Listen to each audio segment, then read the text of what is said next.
आप सभी साथियों का स्वागत है आपके अपने YouTube चैनल सफलता की मंजिल में। दोस्तों, इससे पहले वाली वीडियो में हमने जो अपनी दोहरा लेखा प्रणाली की जो दूसरी अवस्था होती है यानी द्वितीय अवस्था होती है यानी खाता बही यानी कि लेजर, उसको हमने अच्छे से समझ लिया था। दोस्तों, लेजर को बनाने के बाद में यानी सभी खातों को खोलने के बाद में उसमें एक ही खाते से संबंधित जितने भी हमारी ट्रांजेक्शन हुई है उनको एक जगह पर लिखने के बाद में अब बारी आती है हमारी तलपट बनाने की यानी कि ट्रायल बैलेंस बनाने की। दोस्तों, ये जो ट्रायल बैलेंस होता है ये होता क्या है? सबसे पहले तो मैं आपको बता दूं कि हमारे जो खाते हैं वो एक्यूरेसी से बने हैं या फिर नहीं बने हैं। ये जांच करने के लिए हम अपना तलपट बनाते हैं यानी कि ट्रायल बैलेंस बनाते हैं। लेकिन ये बात हमें ध्यान में रखनी है कि इससे केवल हमें अर्थमेटिकल एक्यूरेसी का पता चलता है, न कि हमें ऐसे पता चलता है कि हमारे खाते पूर्ण तौर पर शुद्ध है या फिर नहीं है, यानी सही है या फिर नहीं है। दोस्तों, जो तलपट बनाने के बाद में भी यानी उसका सही मिलान, दोनों पक्षों का उसका सही मिलान हो जाने के बाद भी हमारी एरर रह सकती है, उसको हम आगे अपनी आने वाली वीडियोज में देखेंगे। लेकिन दोस्तों, तलपट बनाने का अपना यही उद्देश्य होता है कि हमें अर्थमेटिकल एक्यूरेसी का पता चल जाता है कि हमने अपने खातों के दोनों पक्षों में, डेबिट पक्ष में और अपने क्रेडिट पक्ष में सही अमाउंट हमने डाली है या फिर नहीं डाली है। क्योंकि दोस्तों, डबल एंट्री सिस्टम कहता है कि दोनों पक्षों में समान अमाउंट इक्वल अमाउंट जानी चाहिए। तो यही इससे जांच होती है कि दोनों पक्षों में हमारी इक्वल अमाउंट गई है या फिर नहीं गई है। कहीं ऐसा तो नहीं है कि हमने एक पक्ष में कम अमाउंट गलती से डाल दी है, दूसरे पक्ष में ज़्यादा डाल दी है,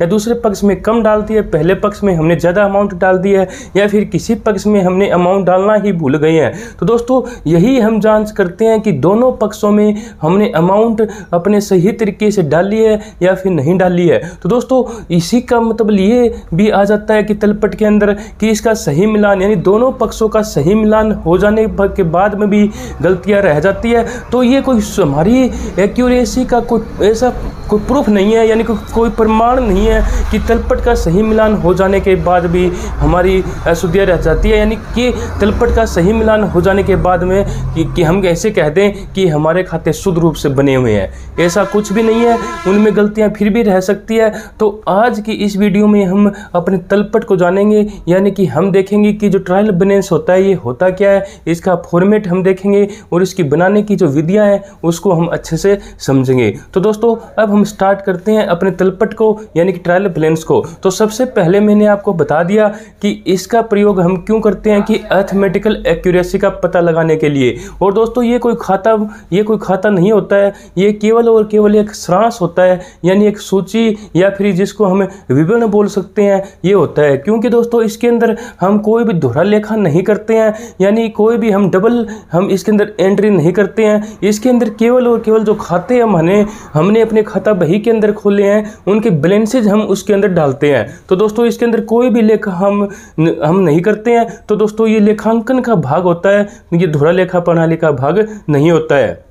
और आगे मैं आपको बताऊं तो इसको खाता बही के आधार पर बनाया जाता है और इसके आधार पर ही हम अपने अंतिम खाते जैसे कि ट्रेंडिंग एंड जो प्रॉफिट एंड लॉस अकाउंट है और जो अपनी बैलेंस शीट है उसको हम बनाते हैं, यानी अंतिम खाते बनाने का ये आधार बनता है। और दोस्तों, और भी बहुत सारी फीचर्स होती है इसकी, जैसे कि ये बनाना ऐच्छिक होता है, यानी इसको बनाने के लिए कोई फर्म या कोई संस्था बांधे नहीं है। ये वो चाहे तो बना सकती है, वो चाहे तो न भी बनाए, और इसको कितनी बार भी और दोस्तों कभी भी इसको बनाया जा सकता है। और एक निश्चित जो तिथि की अमाउंट या जो बैलेंसेज को हमको ये दिखाता है, इसलिए हम इसको एज ऑन शब्द का प्रयोग इसके बनाने से पहले हम करते हैं। तो दोस्तों, और भी इसकी फीचर्स है जो हम अभी देखेंगे कि इसमें 5 कॉलम होते हैं, जिसके अंदर पहला हम सीरियल नंबर डालते हैं, फिर नेम ऑफ द लेजर डालते हैं, फिर हम अपनी अलफ डालते हैं, अमाउंट डेबिट की और अमाउंट क्रेडिट की हम उसके अंदर डालते हैं। तो दोस्तों, अब हम अपनी इसकी जो जितनी भी फीचर्स है वो हम लिख लेते हैं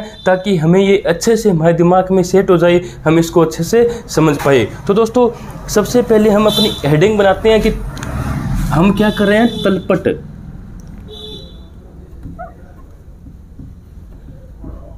यानी कि ट्रायल बैलेंस। तो सबसे पहले जैसा कि मैंने बताया, ये क्या होता है कि खातों की, अकाउंट्स की अर्थमेटिकल एक्यूरेसी, खातों की अंकगणितीय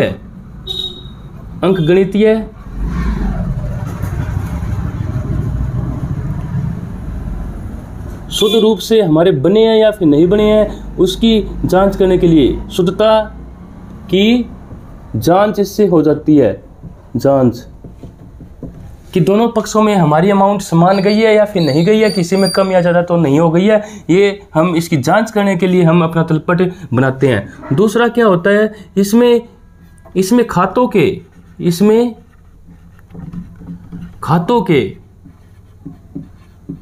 खातों के डेबिट और क्रेडिट बैलेंस को लिखा जाता है, यानी शेषों को लिखा जाता है। इसके अंदर शेषों को लिखा जाता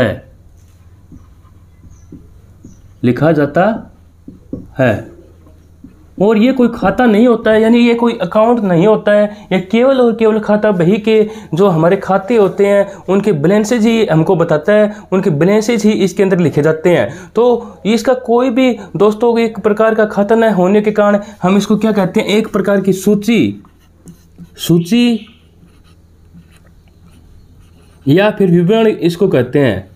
विवरण इसको कहते हैं।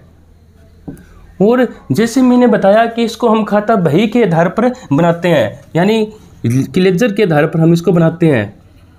खाता बही के आधार पर हम इसको बनाते हैं और ये हमारे अंतिम खाते जो होते हैं उनको बनाने का आधार बनता है। अंतिम खाते बनाने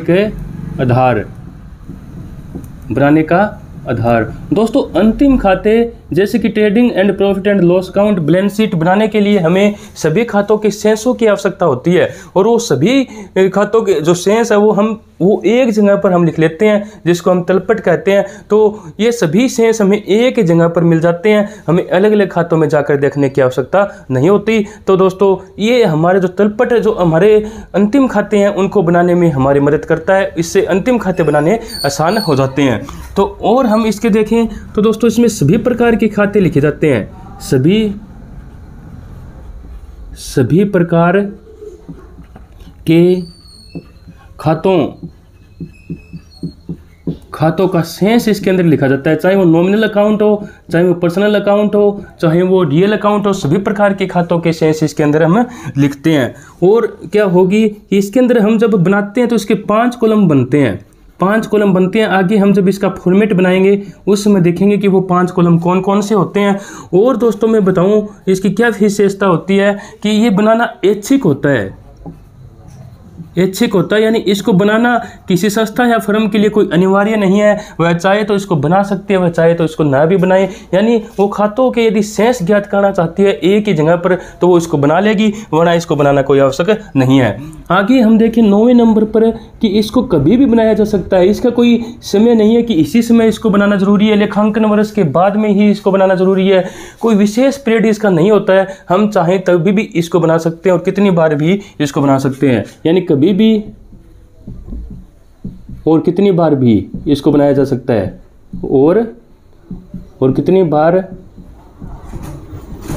ही इसको हम बना सकते हैं। आगे हम देखें तो एक निश्चित तिथि के बैलेंस बताते हैं। हमारे जो खाते होते हैं उनकी एक निश्चित एक विशेष दिन के जितने भी बैलेंस होते हैं वो हम इसके अंदर लिख लेते हैं। यानी जैसे ही कोई एक लेन देन हुआ तो वो बैलेंस चेंज हो जाएंगे, क्योंकि वो जो बैलेंस है वो एक निश्चित जो तिथि होती है उसी के हमें बताता है। तो हम इसको क्या लिखते हैं, एज ऑन शब्द का प्रयोग करते हैं। एक निश्चित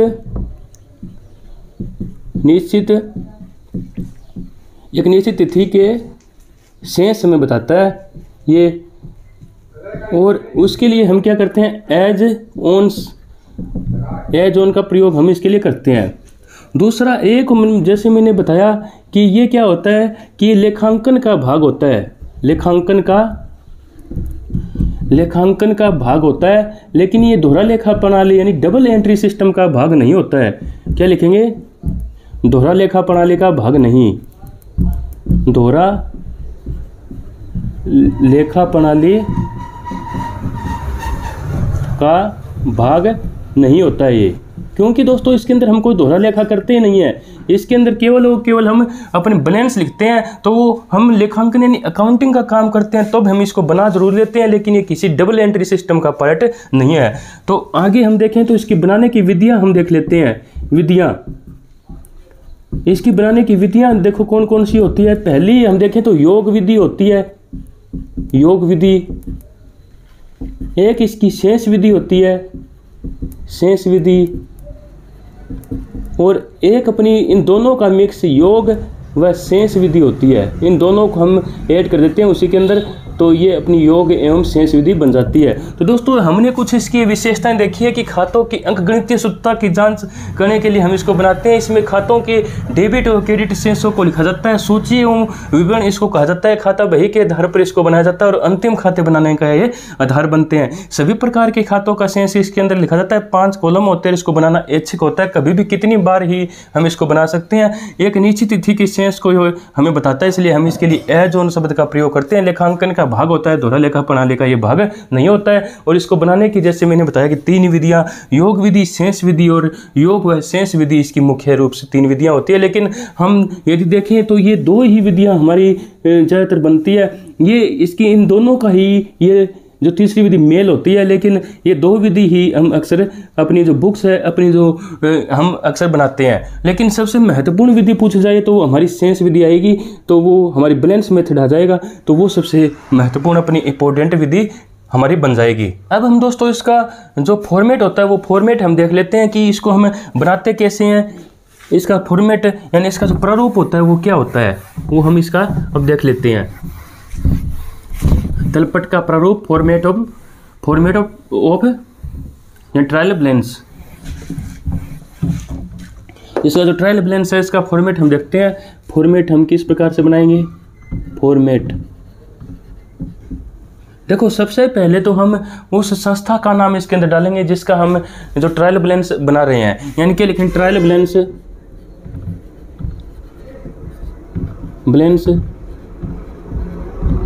ऑफ, जो उस संस्था या फर्म का नाम हम यहाँ पर डाल देंगे जिसका हम यहाँ पर ट्रायल बैलेंस बनाएंगे। फिर बाद में एज ऑन, जैसे मैंने बताया कि एज ऑन हम डालते हैं कि एक निश्चित तिथि के खातों के शेषों को हमें बताता है, तो वो हम यहाँ पर एज ऑन शब्द का यूज कर देते हैं। अब दोस्तों इसके अंदर 5 कॉलम होते हैं, तो वो 5 कॉलम हम यहाँ पर बनाते हैं कि वो 5 कॉलम कौन कौन से होते हैं वो हम देख लेते हैं। तो यहाँ पर हमारा आएगा सीरियल नंबर का कॉलम आएगा, सीरियल नंबर। यहाँ पर नेम ऑफ द, जो अपने लेजर खाता बही जो होती है, खाते जो होते हैं उनके नाम आ जाएंगे। यहाँ पर अलफ आ जाएगा, अलफ का हमको पता ही है कि लेजर फोलियो, वो यहाँ पर आ जाएगा। यहाँ पर डेबिट की अमाउंट आएगी और यहाँ पर अपनी क्रेडिट की अमाउंट आ जाएगी। तो ये अपना इसका फॉर्मेट होता है। तो यहाँ पर हम सीरियल नंबर डालते हैं, सीरियल नंबर तो यानी खातों के हम यहाँ पर क्रम यहाँ पर डाल देते हैं। यहाँ पर हम क्या डालते हैं, नेम ऑफ लेजर, जो खाते के जो नाम है वो खाते यहाँ पर आएंगे। यहाँ पर अलफ हमको पता ही है कि जिस पेज पर वो खाते बने हुए हैं वो पेज नंबर हम यहाँ पर डाल देंगे। और ये अमाउंट हमारी किसकी आ जाएगी, डेबिट की आ जाएगी, डेबिट की अमाउंट आ जाएगी, ये अमाउंट हमारी क्रेडिट की आ जाएगी। तो ये एक सूची होती है, एक जैसे विवरण होता है, तो हमें एक ये खाता नहीं होता है तो हमें यहाँ पर डेबिट और क्रेडिट यहाँ पर लिखने की कोई ज़रूरत नहीं है, क्योंकि ये खाता है ही नहीं, तो हम इसके यहाँ पर डेबिट और क्रेडिट नहीं लिखेंगे। इसके अंदर डेबिट और क्रेडिट जो बैलेंसेज आते हैं वो हम यहाँ पर लिखते हैं बस। और अब हम जो खाते में आपको बताऊँ फॉर एग्जाम्पल इसके फॉर्मेट के तहत, तो हम जैसे सीरियल नंबर डालते हैं 1 तो उस खाते का नाम आ जाएगा। जैसे मैं आपको बताऊँ कि जैसे कैपिटल है, कैपिटल का हमेशा क्रेडिट बैलेंस मिलेगा। और जैसे कि सेल्स है, सेल्स का हमें क्रेडिट बैलेंस मिलेगा। और जैसे परचेज रिटर्न है, परचेज रिटर्न इसका भी हमें क्रेडिट बैलेंस मिलेगा। तो इनकी जो अमाउंट होगी वो हम क्रेडिट बैलेंस में यानी कि हम कॉलम में डाल देंगे। दूसरा जो हमारा होगा वो क्या होगा, जैसे कि ड्राइंग है, आहरण है, इसका हमारा डेबिट बैलेंस ही मिलेगा। परचेज है, परचेज का हमारा डेबिट बैलेंस आएगा हमेशा, परचेज। और सेल्स रिटर्न है, इसका भी हमारा डेबिट बैलेंस आएगा, तो हम इसका अमाउंट डेबिट में डाल देंगे। और तीसरे में मैं आपको बताऊं, तीसरे नंबर पर जैसे कि हमारी लायबिलिटी है, हमारी क्या लायबिलिटी है, जितनी भी लायबिलिटी होती है, जितनी हमारी इनकम होती है, इनका हमारा कौन सा बैलेंस होता है, इनका हमारा क्रेडिट बैलेंस होता है, तो उसकी अमाउंट हमारे क्रेडिट में आ जाएगी।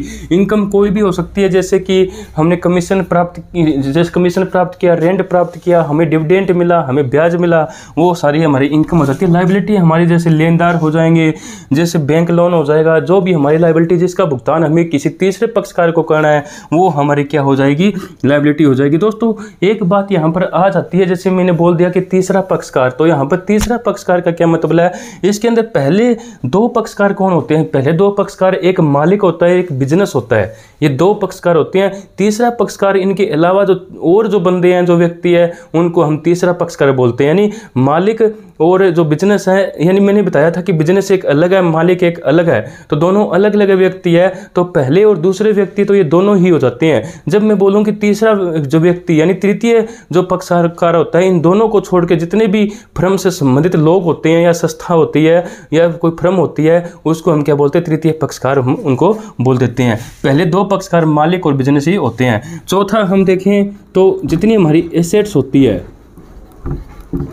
या फिर एक्सपेंसेस होते हैं, लॉसेज होते हैं, लॉस होते हैं हमारे, उनका हमेशा डेबिट बैलेंस मिलेगा, तो हम डेबिट में डाल देंगे। लॉस कौन से हो सकते हैं? जैसे कि लॉस बाई फायर है, लॉस बाई जो थेफ्ट है, हमारे जितने भी लॉस हुए हैं वो हम यहाँ पर आ जाएंगे, डेबिट बैलेंस होता है। हमको पता है कि एक्सपेंसेस जो होते हैं उनका भी हमारा डेबिट बैलेंस होता है। जैसे कि एक्सपेंसेस कौन से होंगे? हमारे वेजेस का भुगतान कर दिया, सैलरी का भुगतान कर दिया, प्रिंटिंग जो स्टेशनरी है उसका हमने हुआ है, तो हमारे जितने भी लॉस है यानी एक्सपेंसेस है वो हमारे डेबिट होंगे। एसेट्स का हमारा डेबिट बैलेंस होता है, क्योंकि रियल अकाउंट के अंदर आती है तो हम उसको डेबिट ही करते हैं, तो उसका डेबिट बैलेंस हमको मिलेगा।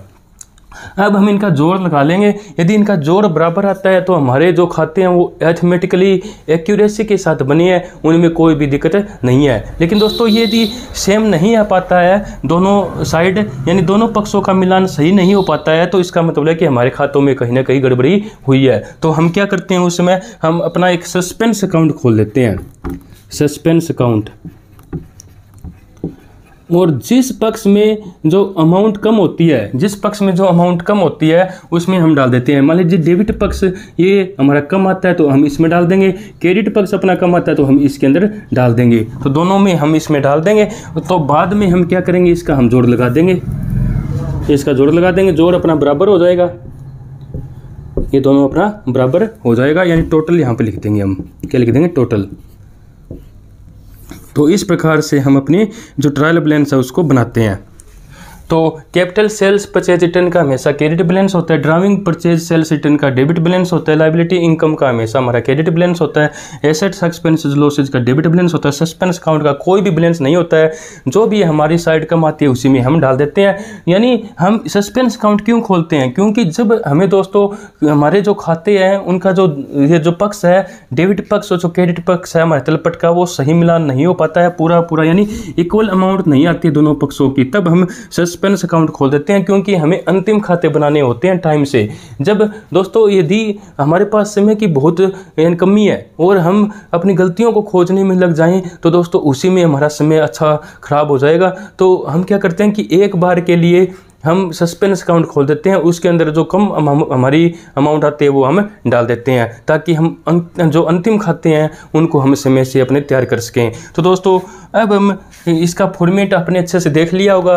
तो अब इसका फॉर्मेट बनाने के बाद में हम जो सस्पेंस अकाउंट मैंने बताया, वो सस्पेंस अकाउंट को हम और अच्छे तरीके से समझ लेते हैं कि होता क्या है। इससे संबंधित प्रश्न हमारे एग्जाम में बहुत बार पूछ लिए जाते हैं कि सस्पेंस अकाउंट से संबंधित, तो वो हम अब देखते हैं। ऊपर हम क्या हेडिंग डालेंगे? Suspense account.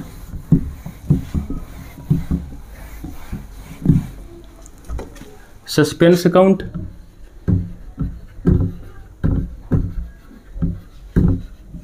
और सस्पेंस अकाउंट के हम कुछ बहुत सारे अन्य नाम भी होते हैं हिंदी के अंदर, वो अन्य नाम हम लिख लेते हैं कि और इसको और किस किस नामों से पुकारा जाता है, जाना जाता है। जैसे इसको उचंती खाता कहते हैं, क्या लिखेंगे? अन्य नाम। इसको क्या कहते हैं? उचंती खाता कहते हैं, उचंती खाता। इसको संशय खाता भी कहा जाता है, संशय खाता, संशय खाता। इसके अलावा इसको निलंबित खाता भी कहा जाता है, निलंबित खाता, निलंबित खाता, और इसको उद्धृत खाता भी कहते हैं, उद्धृत खाता। ये इसके नाम होते हैं, यानी सस्पेंस अकाउंट को हिंदी के अंदर उचंती खाता, संशय खाता, निलंबित खाता, उद्धृत खाता, ये इस नामों से इसको जाना जाता है। और दोस्तों मैं बताया जैसे कि काल्पनिक खाता होता है, ये काल्पनिक खाता होता है, काल्पनिक होता है, इसका कोई भी बैलेंस नहीं होता है। जो अपनी जो ट्रायल बैलेंस होती है वो उसका जो पक्ष कम आता है उसमें हम जो सस्पेंस अकाउंट उतनी अमाउंट का हम डाल देते हैं। यानी एक काल्पनिक खाता होने के कारण ये किसी भी प्रकार का खाता नहीं होता है। यानी क्या लिखेंगे, किसी भी प्रकार का खाता नहीं, किसी भी प्रकार का खाता नहीं। दोस्तों बहुत ही इंपॉर्टेंट प्रश्न है ये, खाता नहीं। यानी बहुत बार एग्जाम में ऐसे पूछा जाता है कि सर जो सस्पेंस अकाउंट है ये दोस्तों किस प्रकार का खाता है। तो ये न तो रियल अकाउंट होता है, न तो रियल अकाउंट होता है, न ही पर्सनल अकाउंट होता है, न ही अपना पर्सनल अकाउंट होता है, और न ही अपना नॉमिनल अकाउंट होता है। किसी भी प्रकार का खाता नहीं होता, ये नॉमिनल अकाउंट भी नहीं होता है। यानी एक बार हमने ये खाता खोल दिया, बाद में जैसे जैसे हमारी गलतियां मिलती जाएंगी वैसे वैसे हम उसको राइट ऑफ करते जाएंगे, और जब हमारी पूरी की पूरी सभी गलतियां, हमारी सभी एरर हमें मिल जाएगी तो ये खाता अपने आप जीरो हो जाएगा, शून्य हो जाएगा। तो क्योंकि किसी गलतियों की वजह से ही हमारे जो इसके जो दोनों पक्षों का मिलान सही प्रकार से नहीं हो पाया है, जब हमारी गलतियाँ मिलती जाएगी वैसे वैसे हम इसको राइट ऑफ करते जाएंगे, और जब सभी गलतियाँ मिल जाएगी तो ये अपने आप जीरो हो जाएगा, यानी ये खाता अपने आप समाप्त हो जाएगा। तो इसको काल्पनिक खाता कहा जाता है। किसी भी प्रकार का ये खाता नहीं होता है, न रियल अकाउंट होता है, न पर्सनल अकाउंट होता है, न ही अपना नॉमिनल अकाउंट होता है। और आगे मैं बताऊं कि तो इसका जो सेंस होता है, सेंस का हम क्या करते हैं, जो इसका सेंस होता है यानी जो इसका बैलेंस होता है उसको हम क्या करते हैं, यदि यह इसको हम तलपट के यानी जो अपना ट्रायल बैलेंस है इसको यदि हम डेबिट साइड में लिखते हैं, यानी डेबिट पक्ष इसका आता है, तो हम क्या करते हैं इसको अपनी बैलेंस शीट के एसेट साइड में हम लिख देते हैं, एसेट साइड में हम लिख देते हैं। और जब अपनी तलपट के इसका क्रेडिट बैलेंस होता है यानी निकल के आता है, क्रेडिट बैलेंस हमारा कम आता है तो हम इसको क्रेडिट साइड में खोल देंगे। ये अपना आता है तो हम इसको बैलेंस शीट के लायबिलिटी साइड में हम इसको लिख देते हैं, लायबिलिटी साइड में हम इसको एक बार के लिए लिख देते हैं ताकि हम अपने अंतिम खाते में से तैयार कर सकें। तो दोस्तों ये अपना सस्पेंस अकाउंट होता है कि इसके अन्य नाम उचंती खाता, संशय खाता, निलंबित खाता, उद्धृत खाता, और ये एक प्रकार का काल्पनिक खाता होता है, किसी भी प्रकार का खाता नहीं होता है। और सेंस इसके जो आते हैं तलपट के अंदर, यदि डेबिट बैलेंस होता है तो उसको हम बैलेंस शीट के एसेट साइड में लिखेंगे, क्रेडिट बैलेंस होता है तो उसको हम बैलेंस शीट की लायबिलिटी साइड में हम डाल देंगे। तो ये अपना सस्पेंस अकाउंट हमारा हो जाता है। अब अपने जो ट्रायल बैलेंस है इसके बनाने की मैंने 3 विधियां बताई थी, वो हम अब अपना ट्रायल बैलेंस बना के देख लेते हैं उन तीनों विधियों से कि वो कौन कौन सी विधियां होती है, मैंने आपको बता दी है। और अब उन विधियों से हम अपनी ट्रायल बैलेंस बनाना सीखते हैं। सबसे पहले मैंने बताया ऊपर क्या लिखेंगे, ऊपर आप लिखेंगे ट्रायल बैलेंस उस संस्था का नाम आ जाएगा जिसका हम ट्रायल बैलेंस बना रहे हैं। यहाँ पर एज ऑन आ जाएगा, उस डेट आ जाएगी, यहाँ पर वह डेट आएगी जिस डेट को हम ये अपना तलपट बना रहे हैं, ट्रायल बैलेंस बना रहे हैं। तो दोस्तों अब हमें कुछ हमारे जो खाते होते हैं, जो अपने खाता बही के खाते होते हैं, उनके कुछ बैलेंस हमें दिए होते हैं। जैसे हमें इनके बैलेंस दिए, जैसे दे दिया पहले नंबर पर हमें मान लीजिए कैपिटल का बैलेंस हमें दे दिया। कैपिटल का हमेशा अपना क्रेडिट बैलेंस ही होता है। कौन सा बैलेंस होता है कि क्रेडिट बैलेंस ही होता है। ये यहाँ पर हम डेबिट बैलेंस लिख लेते हैं और यहाँ पर हम क्रेडिट बैलेंस लिख लेते हैं। तो मैं आपको फिर से एक बार वो यदि तीनों विधियाँ बताऊँ तो तीनों विधियों के अंदर हमने कौन कौन सी ली थी, हमने वो विधियाँ मैं इनको थोड़ा डिटेल से आपको बताऊँ, फिर हम अपना तलपट यदि बनाएं तो और भी अच्छा रहेगा। तो मैं पहले इनकी विधियाँ लिख लेता हूँ कि पहली विधि अपनी शेष विधि होती है, शेष विधि जो सबसे अच्छी विधि मानी जाती है। दूसरी अपनी योग विधि होती है, योग विधि। यदि हम तलपट को बनाने से पहले इन विधियों को अच्छे से समझ लें तो हमारा तलपट बनाना आसान हो जाएगा, हम अपना जो तलपट है वो अच्छे ढंग से बना पाएंगे। तो शेष या वह योग विधि ये भी होती है जो दोनों का जो मिला हुआ रूप होता है। तो शेष विधि के अंदर हम क्या करते हैं, पहली हम विधि लेते हैं शेष विधि। शेष विधि, इसके अंदर हम क्या करेंगे, खातों के शेष हम निकालेंगे। क्या निकालेंगे, खातों के शेष निकालेंगे। सबसे पहले अपने जो क्रेडिट और जो डेबिट साइड है उनका हम योग करेंगे, फिर हम देखेंगे कि कौन सा पक्ष ज़्यादा है। यदि डेबिट शेष आता है, डेबिट शेष आता है तो हम उसको इसके डेबिट में लिख देते हैं, डेबिट साइड में लिख देते हैं। यदि अपना क्रेडिट बैलेंस आता है तो हम तलपट के अपने इसके क्रेडिट साइड में लिख देते हैं। और दूसरा अपनी कौन सी विधि है, योग विधि है। योग विधि, इसके अंदर हम खातों के शेष निकालकर दोनों पक्षों का योग करते हैं, यानी खातों का हम इसके अंदर योग करते हैं, खातों का योग। और इसमें हम क्या करेंगे, डेबिट पक्ष का ये जो योग होगा, जो डेबिट जो योग होगा उसका हम डेबिट पक्ष में डाल देंगे, जो क्रेडिट योग है उसको हम क्रेडिट साइड में डाल देंगे। बस यही इसके अंदर करेंगे। और तीसरा जो अपनी विधि है योग है शेष विधि, योग वह शेष विधि। दोस्तों ये इतनी कोई ज़्यादा इंपॉर्टेंट नहीं है हमारी परीक्षा की दृष्टि से, तो इसको कोई करवाना इतना ज़रूरी नहीं है, क्योंकि मेन अपनी जो विधि है वो अपनी शेष विधि होती है। बैलेंस जो मेथड है वो अपना सबसे महत्वपूर्ण बन जाता है। योग विधि भी हम कर लेते हैं, लेकिन जो योग व शेष विधि है, ये दो विधियाँ आप यदि समझ जाओगे तो योग व शेष विधि भी आप अपने आप ही समझ जाओगे, क्योंकि ये दोनों इन दोनों का ही मिला हुआ रूप होता है। इन दोनों को यदि हम जोड़ दें तो अपना योग व शेष विधि बन जाती है। तो दोस्तों सबसे इंपॉर्टेंट अपनी यही है शेष विधि। हम योग विधि भी कर लेते हैं, तो लेकिन योग व शेष विधि हमारी परीक्षा की दृष्टि से, एग्जाम के पॉइंट ऑफ व्यू से इतनी इंपॉर्टेंट नहीं है, तो इसे हमें करने की कोई ज़रूरत नहीं है। तो अब दोस्तों अपना हम ट्रायल बैलेंस बना लेते हैं कि तीन विधियां, शेष विधि, योग विधि, शेष व योग विधि। शेष विधि के अंदर हम खातों के शेष ज्ञात करते हैं। डेबिट शेष आता है तो हम डेबिट साइड में, क्रेडिट शेष आता है तो हम उसको क्रेडिट साइड में डाल देते हैं। योग विधि के अंदर हम खातों का योग करते हैं, डेबिट पक्ष का योग डेबिट साइड में, क्रेडिट पक्ष का योग हम क्रेडिट पक्ष में डाल देते हैं। योग व शेष विधि हमें करने की जरूरत नहीं है। अब दोस्तों हम अपने जो खाते हैं, जो अपनी तलपट है उसको बनाते हैं। हमें कुछ बैलेंसेज दिए हुए हैं अपने खातों के। कैपिटल का हमें बैलेंस दिया 5 लाख रुपए। जैसे ये क्रेडिट बैलेंस होता है तो हमें इसका 5 लाख रुपए दे दिया, इसका डेबिट शेष नहीं होता है। आगे हमें ड्राइविंग का दिया हुआ है, ड्राइविंग का ये हमें दिया हुआ है, मान लीजिए 30,000 रुपये इसने निकाल लिए हैं बिजनेस से, तो 30,000 रुपये हम यहाँ पर डाल देंगे। और जो यहाँ पर और हम लेते हैं अपनी कोई एसेट्स ले लेते हैं, जैसे प्लांट एंड मशीनरी है वो हम ले लेते हैं, उसका 1.5 लाख रुपए का बैलेंस दिया हुआ है। फर्नीचर है, फर्नीचर का हमें बैलेंस दिया हुआ है। फर्नीचर का मान लीजिए हमारा पास 50,000 रुपये का बैलेंस दिया हुआ है, तो 50,000 रुपये लिख लेंगे। और हम कुछ अपनी लायबिलिटी ले लेते हैं। हमारे लेनदार दिए हुए हैं, हमारे लेनदार कितने दिए हुए हैं, इसके अंदर 30,000 रुपये दिए हुए हैं मान लीजिए, तो 30,000 रुपये लिख लेंगे।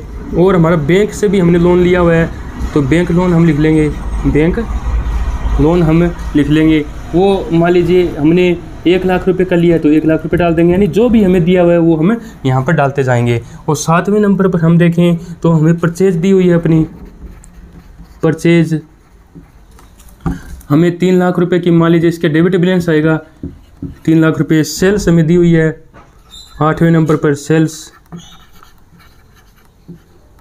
वो मान लीजिए हमारा 4 लाख रुपए दिया हुआ है तो हम 4 लाख रुपए डाल देंगे।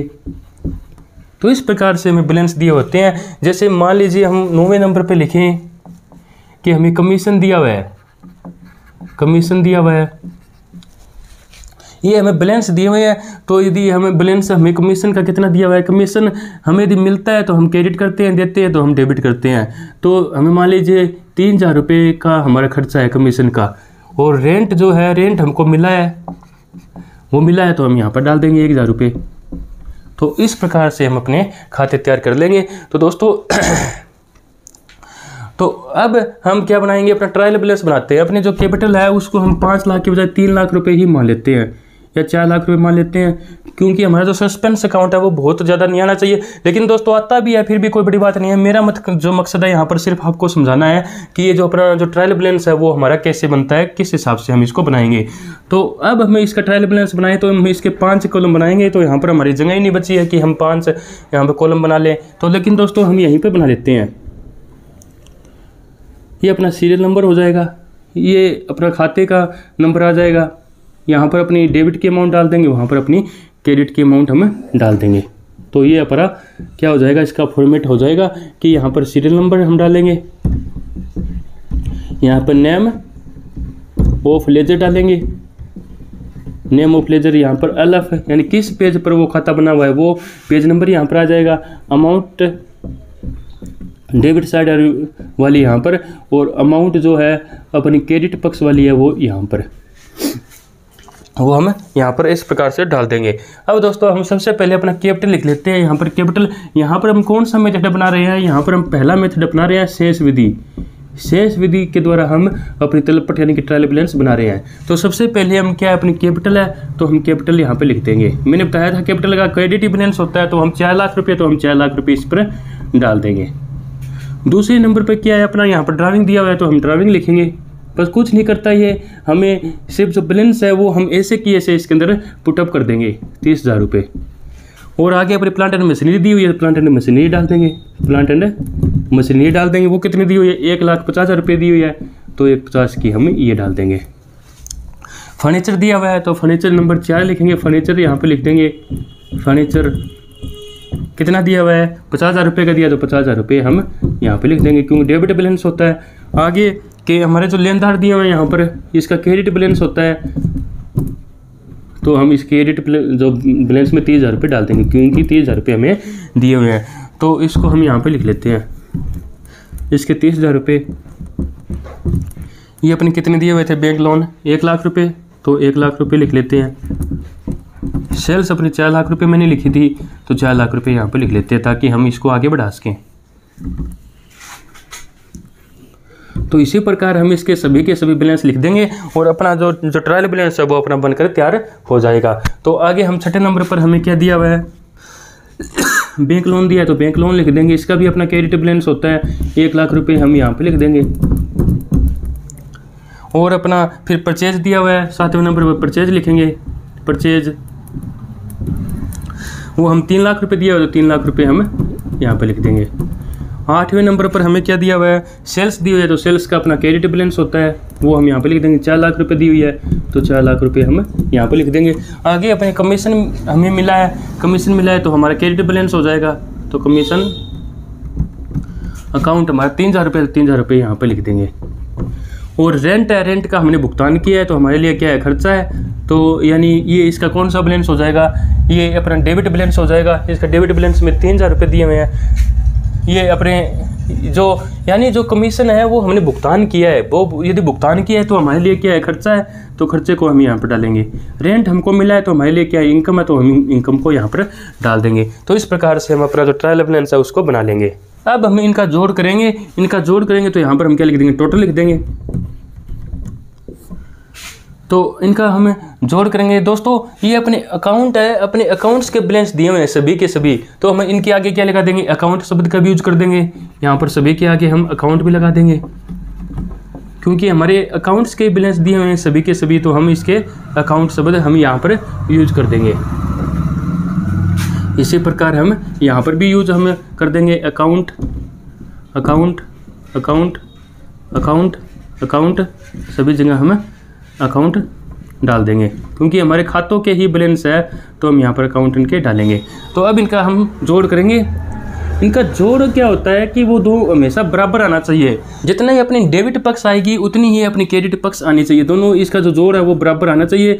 वो यदि बराबर आता है तो ठीक है, हमारे खाते जो है वो अर्थमेटिकली एक्यूरेट है, यानी उनमें अंक गणितीय रूप से कोई भी अशुद्धता नहीं है। लेकिन दोस्तों यदि बराबर नहीं आता है तो जैसे मैंने बताया अपना 11वें नंबर का यहाँ पर हम सस्पेंस अकाउंट लिख देंगे। मान लीजिए ये 5,000 रुपये कमाता है तो यहाँ पर 5,000 रुपये लिख देंगे, और यहाँ पर यदि ये 5,000 रुपये कमाता है तो यहाँ पर 5,000 रुपये लिख देंगे। फॉर एग्जांपल मैं आपको बता रहा हूँ, और फिर हम इन दोनों को बराबर कर देंगे। और अपना जो ट्रायल बैलेंस है वो अपना बनकर तैयार हो जाएगा। अब अपनी जो योग विधि है उसको हम करते हैं। योग विधि, ये योग विधि क्या होती है, हम इसके अंदर बैलेंस नहीं निकालते हैं। जैसे ये तो मैंने बैलेंस लिखा कि ये डेबिट पक्ष ज़्यादा है, ये इन सभी खातों का डेबिट पक्ष ज़्यादा है, इन सभी खातों का क्रेडिट पक्ष ज़्यादा है। अब इन दोनों पक्ष का योग करेंगे, डेबिट का योग और क्रेडिट का योग हम सिर्फ करेंगे। Capital, driving, plant and machinery, furniture, जो अपने लेनदार होते हैं, बैंक लोन होते हैं, परचेज होते हैं, सेल्स होते हैं, इनके दोस्तों यही सेंस होते हैं, डेबिट और क्रेडिट ही होते हैं इनके। और दूसरे पक्ष में कुछ अमाउंट आती नहीं है। लेकिन यदि कमीशन है, मान लीजिए हमने 3,000 रुपये भुगतान किया, तो मान लीजिए हमें 2,000 रुपये कमीशन मिला भी हो सकता है, 2,000 रुपये कमीशन हमें मिला भी हो सकता है। रेंट है, जैसे रेंट यहाँ का मतलब है कि हमें 1,000 रुपये मिला है, 1,000 रुपये मिला है तो हो सकता है कि हमने 3,000 रुपये भुगतान भी किए होंगे रेंट, तो दोनों पक्ष में इसमें अमाउंट आ जाएगी। तो लेकिन कैपिटल में हमारे क्रेडिट में आएगी, ड्राइविंग में हमारे डेबिट में आएगी, प्लांट एंड मशीनरी में हमारे डेबिट में आएगी, फर्नीचर में हमारे डेबिट में आएंगे, इनमें तो ऐसे ही हमारा बैलेंस रहेगा। लेकिन दोस्तों जो इनकम और एक्सपेंसेस से संबंधित जो अपने खाते होते हैं मोस्टली, उनमें हमारे दोनों पक्षों में हमारे अमाउंट आ सकती है, जैसे डेबिट में भी और अपने क्रेडिट में भी। तो दोस्तों वो हम यहाँ पर एज इट ऐसे डालेंगे। जैसे कमीशन अकाउंट है, इसका डेबिट का जोड़ अपना 3,000 रुपये है, तो इसका क्रेडिट भी अपना 2,000 रुपये है, 2,000 रुपये है तो हम 2,000 रुपये लिख देंगे। रेंट का यहाँ पर हमारा क्रेडिट का 1,000 रुपये दिया है, तो डेबिट का भी हमें 3,000 रुपये दिया है, तो हम यहाँ पर 3,000 रुपये लिख देंगे।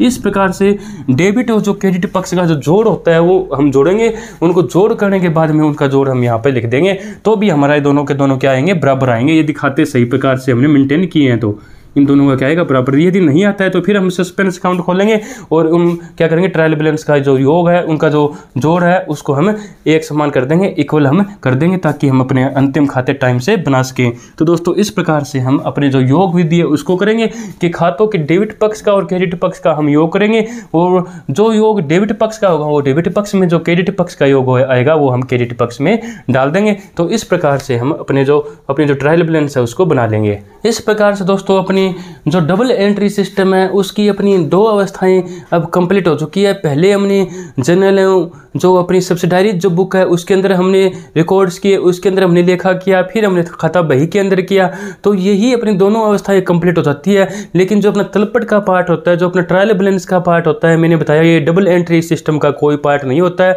ये अपना लेखांकन यानी अकाउंटिंग का पार्ट होता है। तो अकाउंटिंग की हमारी 3 अवस्थाएं कंप्लीट हो चुकी है, और डबल एंट्री सिस्टम की अपनी 2 अवस्थाएं, दोनों की दो अवस्थाएं अपनी जो कंप्लीट हो चुकी है। अब इससे बाद में जो अपनी डबल एंट्री सिस्टम की जो तीसरी अंतिम और जो तीसरी अवस्था आती है वो अपनी अंतिम खातों की आती है, यानी फाइनल अकाउंट्स की आती है। अब हम अपनी जो फाइनल अकाउंट्स है उनको तैयार करेंगे, यानी जो अपने जो trading and profit and loss account है, बैलेंस शीट है, उनको हम बनाना सीखेंगे। तो अपना अब तलपट तैयार हो चुका है, यानी सभी खातों का हम शेष यहाँ पर ले लिया है। सबसे पहले हमने क्या किया, हमारे फर्म के अंदर, हमारी जो संस्था के अंदर, बिजनेस के अंदर जो भी हमारी ट्रांजैक्शन हुई, सबसे पहले हमने कहाँ पर लिखा, सबसे पहले अपने जनरल, और या फिर जनरल बना रहे हैं हम, जनरल यदि हम नहीं बना रहे हैं तो हम साथ में जो सब्सिडायरी बुक है उनको बना रहे होंगे, उनके अंदर हमने अपना रिकॉर्ड किया। उसके बाद में हमने अपनी खाता बही तैयार की, यानी सभी लेन देनों के जो हमारे खाते बनते हैं वो खाते हमने खोले, और उन खातों से संबंधित जितनी भी हमारी ट्रांजैक्शन हुई है उनको हम उसी खाते में डाल दिया। यानी क्या हो गई, हमारी लेजर बनकर तैयार हो गई। लेजर तैयार हो जाने के बाद में हमने उन खातों के बैलेंसेज ज्ञात किए, यानी डेबिट पक्ष का जोड़ किया, क्रेडिट पक्ष का जोड़ किया, जो ज़्यादा आया वही उसका बैलेंस बन गया। डेबिट बैलेंस आया तो हमने तलपट के डेबिट में डाला, क्रेडिट बैलेंस आया तो हमने तलपट के क्रेडिट साइड में डाल दिया।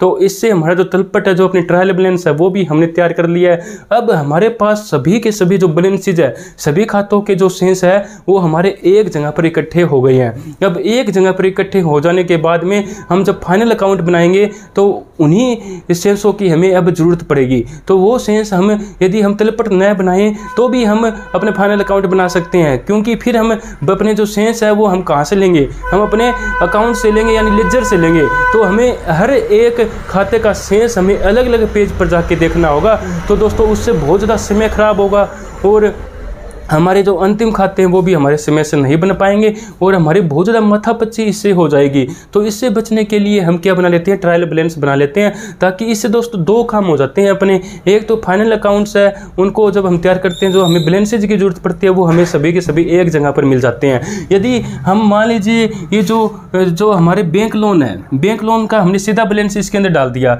लेकिन यदि हम तलपट न बनाएं तो बैंक लोन अकाउंट में जाकर हमें उसका बैलेंस देखना पड़ेगा। जैसे प्लांट प्लांट एंड मशीनरी है, हमने उसका सीधा बैलेंस यहाँ पर डाल दिया। यदि हम ये नया बनाए तो प्लांट एंड मशीनरी खाते में जाकर हमें इसका बैलेंस निकालना पड़ेगा और हमें देखना पड़ेगा कैपिटल का। इसी प्रकार से कमीशन, रेंट, परचेज, सेल्स जो भी होती है। दोस्तों मैंने सेल्स का यहाँ पर सीधा बैलेंस आपको बता दिया, लेकिन एक फर्म के अंदर सेल्स पता नहीं कितनी बार होती है, बहुत बार सेल्स होती है, तो हमें उनका बैलेंस निकालना पड़ेगा। उसके कई पेज हमारे बन जाते हैं, तो दोस्तों हमें अलग अलग खातों के उन खातों के पेज पर जाकर हमें उनका बैलेंस देखना पड़ेगा, तो हम फाइनल अकाउंट बना पाएंगे। तो एक मुश्किल काम हो जाएगा, लेकिन इसी से बचने के लिए हम क्या बना लेते हैं, अपना ट्रायल बैलेंस बना लेते हैं। दूसरा इसके ये फायदा होता है कि अपनी जो खातों की जो अर्थमेटिकल जो एक्यूरेसी होती है वो भी हमें पता चल जाती है कि हमने दोनों पक्षों में हमने सही अमाउंट डाल लिया या फिर नहीं डाल लिया। किसी पक्ष में हम किस साइड में हम अमाउंट डालना तो नहीं भूल गए हैं, या फिर हमने किसी पक्ष में कम या ज़्यादा अमाउंट हमने नहीं डाल दिया। तो दोस्तों एक ही इस जो हम ट्रायल बैलेंस बनाते हैं, इससे हमारे दो काम हो जाते हैं। फाइनल अकाउंट्स के लिए हमें बैलेंसेज मिल जाते हैं और हमारी अर्थमेटिकल जो एक्यूरेसी है उसका भी हमें पता चल जाता है। तो इसीलिए हम इसको बनाते हैं, और इसको बनाना कोई ज़रूरी नहीं है। जैसे मैंने इसका जब मैं इसकी फीचर्स बता रहा था उसमें मैंने आपको बताया था कि एक ऐच्छिक होता है, इसको बनाना कोई ज़रूरी नहीं होता। इसको हम कभी भी कितनी बार ही बना सकते हैं, ये कोई फिक्स नहीं होता है, या उस संस्था या फर्म पर डिपेंड करता है कि वह इसको बनाए या फिर नहीं बनाए। जब दोस्तों बहुत ज़्यादा संख्या में लेन देन है, यानी जो ट्रांजेक्शन है वो बहुत बड़ी संख्या में होती है, तो इसको बना लेना ज़रूरी होता है। क्योंकि जब हमारे जो हमारे खाते हैं, हमारे जो रिकॉर्ड्स है वो बहुत बड़े हो जाते हैं, तब हमें उनके बैलेंसेज हमें एक जगह पर मिल जाए, इसलिए हमें ये बना लेना चाहिए। लेकिन जब हमारे जो ट्रांजेक्शन्स है वो बहुत ही कम स्तर पर है, बहुत ही कम पैमाने पर है, तो दोस्तों इसको न भी बनाई संस्था, क्योंकि पता है कि उसके बहुत ही कम ट्रांजेक्शन है, तो वो बैलेंसेज ऐसे ही निकाल सकती है, वो ऐसे देखकर ही अपने लाभ या हानि निकाल लेगी। तो लेकिन दोस्तों ये इसके लिए ज़रूरी हो जाता है। और लेखांकन की दोस्तों ये अवस्थाएं भी होती है। लेखांकन की जैसे मैंने अवस्था बताई थी, हम यदि रिकॉर्ड के हिसाब से देखें, ऐसे तो हम देखेंगे तो पहले अपनी मौद्रिक लेन देनों की पहचान करना हो जाएगा कि मॉनेटरी जो अपनी ट्रांजैक्शन हुई है उनकी हम पहचान करेंगे, जो यानी आइडेंटिफाई करेंगे कि कौन कौन सी है। लेकिन हम यदि रिकॉर्ड्स के हिसाब से देखेंगे तो पहली अवस्था अपनी कौन सी आएगी, जनरल और सहायक बहियों में लेखा करेंगे, दूसरी अपनी खाता बही बनाएंगे, तीसरी अपनी ट्रायल बैलेंस आएगी, मैं यहाँ पर अकाउंटिंग की बता रहा हूँ, और चौथी अपनी अंतिम खातों की आ जाएगी, जिसमें हम trading and profit and loss account और बैलेंस शीट बनाते हैं। फिर हम उसका ऑडिट वगैरह कर सकते हैं, और अपने जितने भी पक्षकार होते हैं, जो साइड्स जितने भी हमारे लोग होते हैं जो हमारे फर्म से किसी न किसी प्रकार से डायरेक्टली या फिर डायरेक्टली हमारे फर्म से जो कि संबंधित होते हैं, यानी कि रिलेशन में होते हैं, हम उन तक वो सूचनाएं पहुंचाते हैं। तो दोस्तों ये हमारी सारी की सारी प्रोसीजर होती है। डबल एंट्री सिस्टम की प्रोसेस अलग होती है, उसके अंदर हम अपनी तलपट को शामिल नहीं करते हैं। लेकिन जो हम यदि अकाउंटिंग की प्रोसीजर देखें तो उसके अंदर अपना तलपट आ जाता है। तो इस प्रकार से हमने आज अपना जो तलपट है उसको कम्प्लीटली समझ लिया है। अब हम अपने जो अंतिम खाते हैं उन अंतिम खातों को तैयार करेंगे, यानी अपना शुद्ध लाभ और हानि ज्ञात करेंगे, और अपनी फर्म की जो वित्तीय स्थिति है, जो फाइनेंशियल जो पोजीशन है, उसको हम देखेंगे अपनी बैलेंस शीट को बनाकर। तो अब दोस्तों आपकी कुछ क्वेरी हो, कुछ पूछना हो, आपके कुछ डाउट हो, या कुछ सुझाव देना हो, कुछ सजेशंस यदि आप देना चाहते हो तो आप कमेंट के माध्यम से आप दे सकते हो। तो अब हम मिलते हैं अपनी अगली वीडियो में। Thank you.